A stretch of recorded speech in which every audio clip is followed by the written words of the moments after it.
Assalamualaikum warahmatullahi wabarakatuh. Alhamdulillahilladzi an'ama alaina wa hadana ila dinil Islam. Asyhadu an la ilaha illallah wa asyhadu anna Muhammadar Rasulullah sallallahu alaihi wasallam. Allahumma shalli ala sayyidina Muhammad wa ala ali sayyidina Muhammad. Allahumma barik lana fi Rajab wa Sya'ban wa ballighna Ramadan. Amma ba'du. Alhamdulillah, dalam kesempatan ini kita masih diberikan nikmat iman wal Islam, sehingga kembali lagi dalam rangkaian materi ilmu fikih. Dalam kesempatan kali ini Bapak akan membahas materi yang kedua, yaitu bagian-bagian air ya, berdasarkan kegunaannya. Bismillahirrahmanirrahim. Tsummal miyahu tanqasimu ala arba'ati aqsamin. Adapun beberapa air menurut kitab Fathul Qorib Syarah Bajuri, bahwasanya air terbagi menjadi 4 bagian. Ahaduha tahirun fi nafsihi mutahhirun. Yang pertama, air yaitu air yang suci, yaitu pada zatiahnya dan juga menyucikan. Jadi air yang pertama, air yang suci dan mensucikan. Apa contohnya? Contohnya li ghairihi ghairu makruhin, tetapi air di sini suci mensucikan tetapi tidak dimakruhkan. Isti'maluhu wa huwal ma'ul mutlaq, dan dipakainya pun tidak makruh. Contohnya yaitu air mutlak. Apa itu air mutlak? Air mutlak adalah air yang dimana jika ditempatkan di tempat manapun tetap dikatakan air tersebut. Contoh, misalnya air sumur. Ketika air tersebut ada di sumur, maka dikatakan apa? Air sumur. Nah, kemudian ketika air sumur dipindahkan ke bak, disebutnya air apa? Air bak. Ketika air sumur dipindahkan ke teko, maka disebutnya air teko. Nah, begitupun juga. Jadi yang dikatakan air mutlak adalah air yang memang pada dasarnya sudah suci mensucikan. Contohnya yang kemarin kita bahas, air yang ada 7 ya, seperti air hujan, ya, air laut, air sungai, air sumberan mata air, terus air dingin, ya, air salju. Air 7 tersebut termasuk air mutlak, dan dikatakan air tersebut adalah air yang suci dan mensucikan. Wasani, yang kedua, air yaitu tohirun mutahhirun makruhun. Yang kedua adalah air yang suci dan mensucikan, dan tetapi air tersebut dimakruhkan. Dalam mazhab Imam Syafi'i, makruh itu sesuatu yang dibenci oleh Allah Subhanahu wa taala. Ya, maka hendaklah kita menghindari hal-hal yang dimakruhkan di dalam syariat Islam. Yang kedua yaitu air suci dan menyucikan tetapi dimakruhkan. Isti'maluhu fil badani la fi saudi. Dimakruhkannya yaitu ketika kita pakai untuk badan kita. Akan tetapi la fi saudi.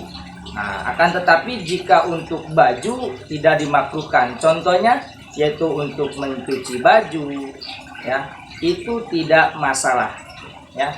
Akan tetapi yang dimakruhkan yaitu ketika kita memakai untuk mandi atau untuk badan kita. Air tersebut air apa? Wahuwal maul musammas, yaitu contohnya itu air yang dipanaskan atau air yang terkena sengat matahari, ya, kena terik matahari. Nah, itu air yang dimakruhkan. Nah, kenapa dimakruhkan? Karena di dalam mazhab Imam Syafi'i dalam penelitiannya bahwasanya air yang langsung terkena matahari bisa menyebabkan penyakit kulit, ya. Karena kenapa? Di dalam sinar matahari itu ketika siang mengandung ultraviolet dan itu sangat bahaya untuk kulit. Nah, makanya di dalam mazhab Imam Syafi'i kita dimakruhkan memakai air panas, ya, air atau air yang dipanaskan. Air musakhonu bi ta'thiri syamsi fihi wa innama yukrahu syar'an. Ya, yang dimakruhkan adalah air yang terkena yang dipanaskan langsung dari matahari. Bagaimana kalau seandainya air yang direbus? Nah, kalau seperti itu, jika kita memang dalam keadaan sakit, kita tidak bisa mandi dengan air dingin, maka diperbolehkan kita memandi dengan air hangat. Catatan yaitu air boleh dipasak, bukan air yang terkena langsung oleh sinar matahari. Wa innama yukrahu syar'an, ya, secara syariat dimakruhkan. Bi qatri harin fi na'i muntadi' illa ina naqdain li sifai jawrahima, ya. Jadi dimakruhkan secara syariat bi qatri harin, yaitu kalau seandainya di negara yang panas, nah, dengan tempat perak, ya, atau yang dicetak kecuali yaitu tempat dari emas perak, ya. Kalau misalnya di negara yang sangat panas, nah, itu boleh kita mandi dengan air panas. Catatan yaitu karena tidak disengaja, ya, karena memang negara panas, maka di sini syaratnya tidak boleh memakai tempatnya dengan wadah atau tempat yang terbuat dari emas ataupun perak. Nah, silakan pakai tempat yang lain selain emas dan perak. Di dalam Imam Nawawi, wakhtaro an-Nawawi, ya, ada malkaroha mutlakon.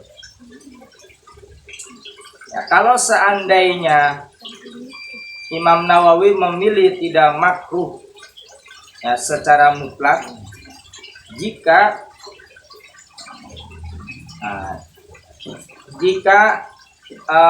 sifat panasnya itu hilang kemudian kita pakai, maka tidak makruh hukumnya.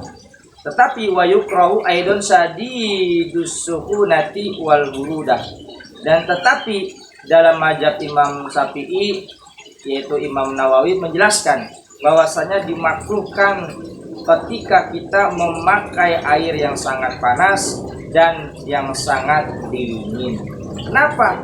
Pertama yaitu akan membahayakan badan kita. Ya, ketika kita mandi dengan air yang sangat panas akan merusak kulit. Kedua, mandi dengan air yang sangat dingin terutama akan merusak kulit juga, ya, bisa masuk angin, bisa lain-lainnya, ya. Oke, seperti itu, ya. Jadi yang kedua yaitu air yang suci dan menyucikan dan dimakruhkan. Mulai. Wal qismus tsalits, bagian air yang ketiga berdasarkan kegunaannya. Tahirun fi nafsihi ghairu mutahhirin. Bagian air yang ketiga yaitu air yang suci dengan jatiahnya, akan tetapi tidak mensucikan. Jadi air yang ketiga ini air yang suci namun tidak mensucikan. Wa huwal ma'ul musta'mal.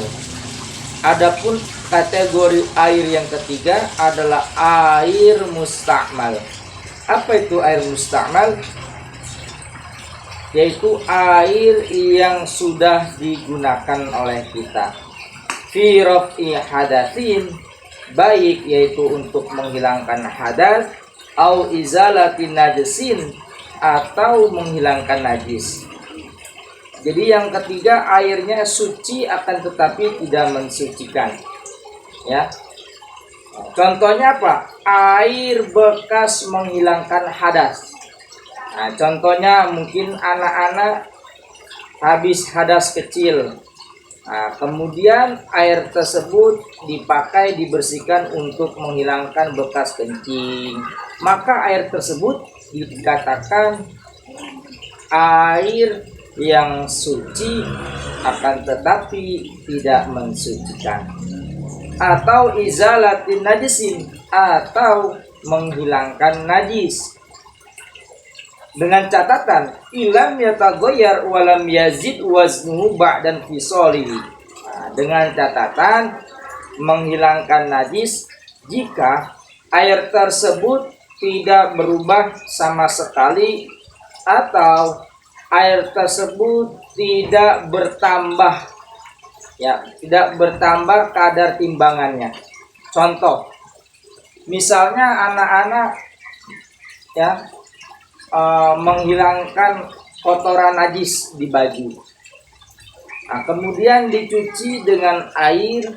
Nah, di mana ketika sudah disiram air tersebut yang pertama tidak berubah, ya, tidak berubah, tidak berubah warnanya, tidak tercium baunya. Ya, contohnya misalnya baju terkena najis tai ayam.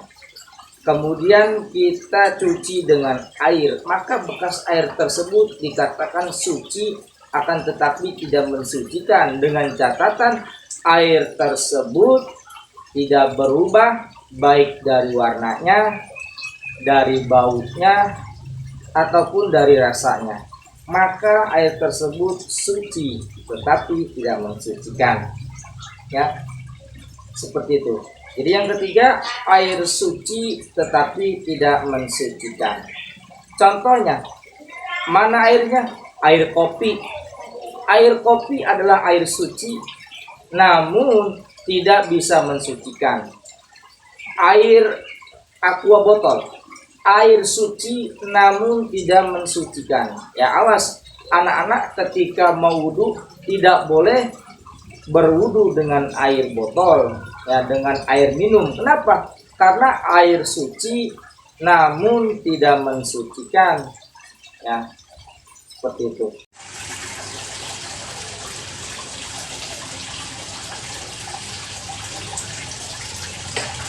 Wal qismu rabi', bagian air yang keempat, ma'u najasin, yaitu air najis.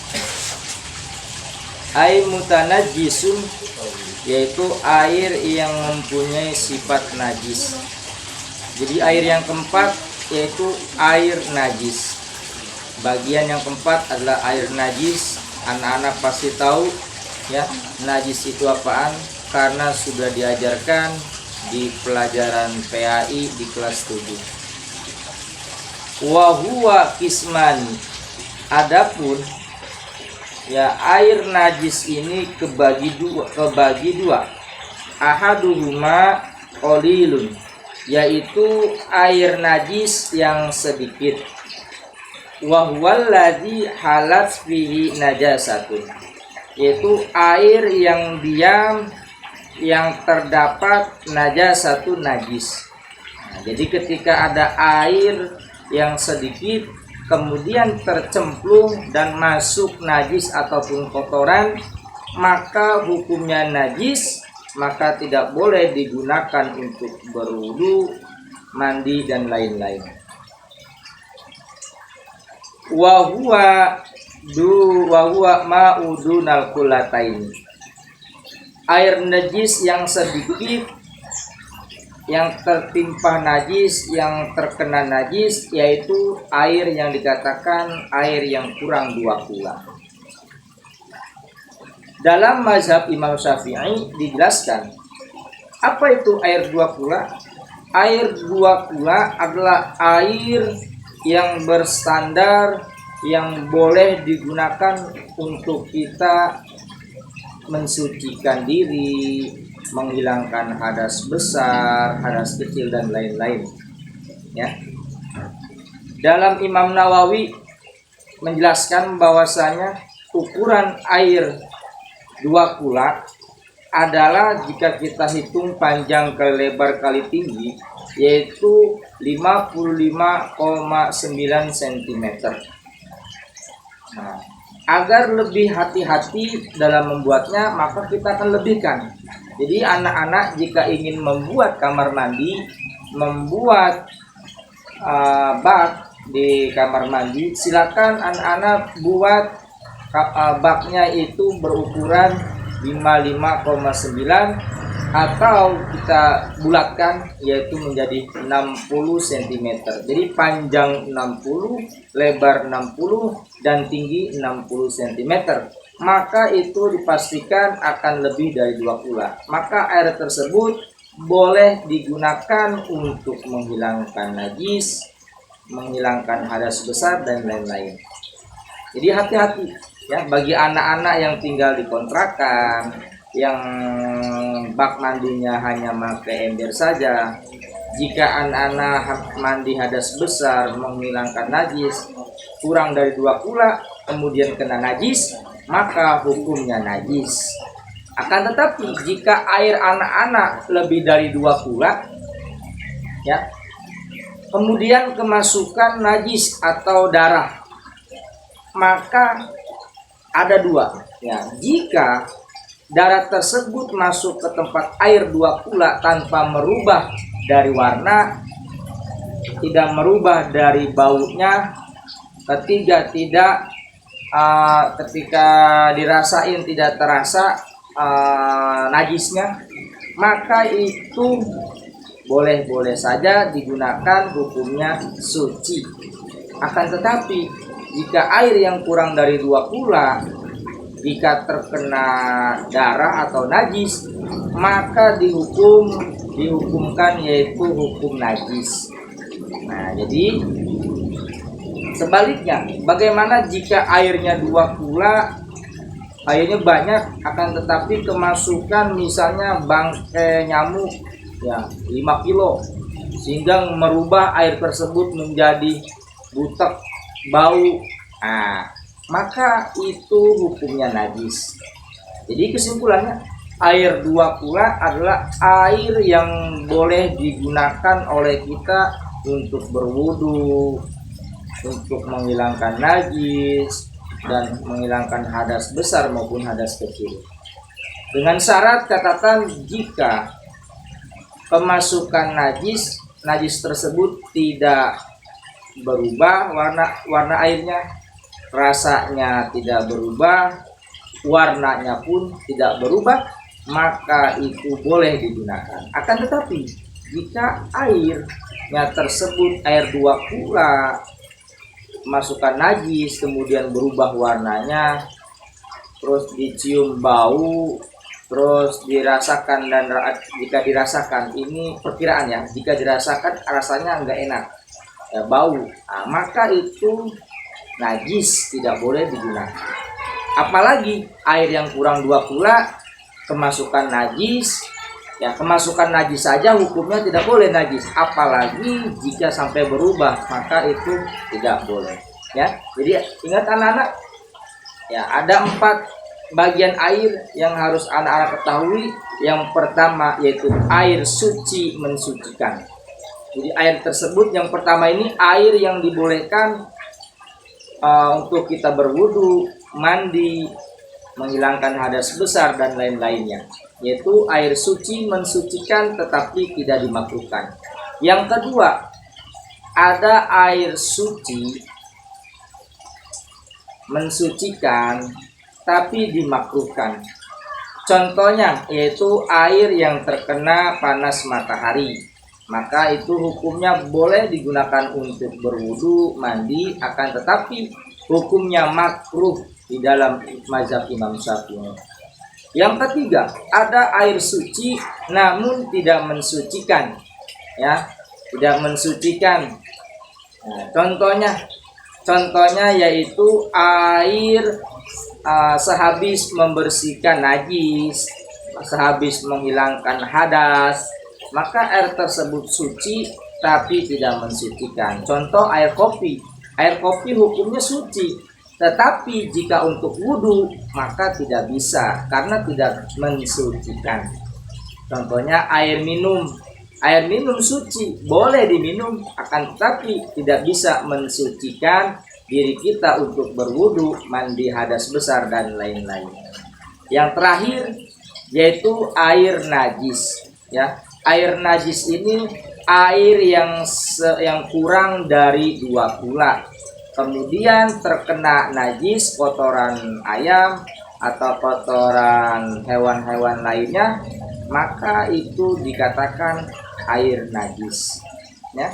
Jadi anak-anak tolong diingat kembali, ya, mengenai air ini sangat penting, ya, untuk beribadah, terutama untuk beribadah yaitu sholat, berwudu, mandi hadas besar, menghilangkan hadas kecil dan lain-lainnya. Mungkin cukup sekian dari Bapak. Kurang lebihnya mohon maaf. Jika ada pertanyaan-pertanyaan yang ingin ditanyakan, silakan tanyakan di kolom komentar, ya, dengan menyebut nama, kelas, dan tulis pertanyaannya. Insya Allah nanti Bapak akan menjawab pertanyaannya. Ini cukup sekian dari Bapak. Jika ada salah kata maupun pengucapan, mohon dimaafkan. Jangan lupa anak-anak selalu didengarkan, disimak baik-baik materi ini agar anak-anak bisa memahami ilmu fikih, terutama dalam ibadah sholat kepada Allah Subhanahu wa taala. Semoga kita menjadi orang-orang mukmin yang bertakwa dan menjadi orang-orang mukmin yang selalu beruntung dan mendapatkan ridho dari Allah Subhanahu wa taala. Kurang lebih mohon maaf. Wallahu muwaffiq ila aqwamit thoriq. Wassalamualaikum warahmatullahi wabarakatuh.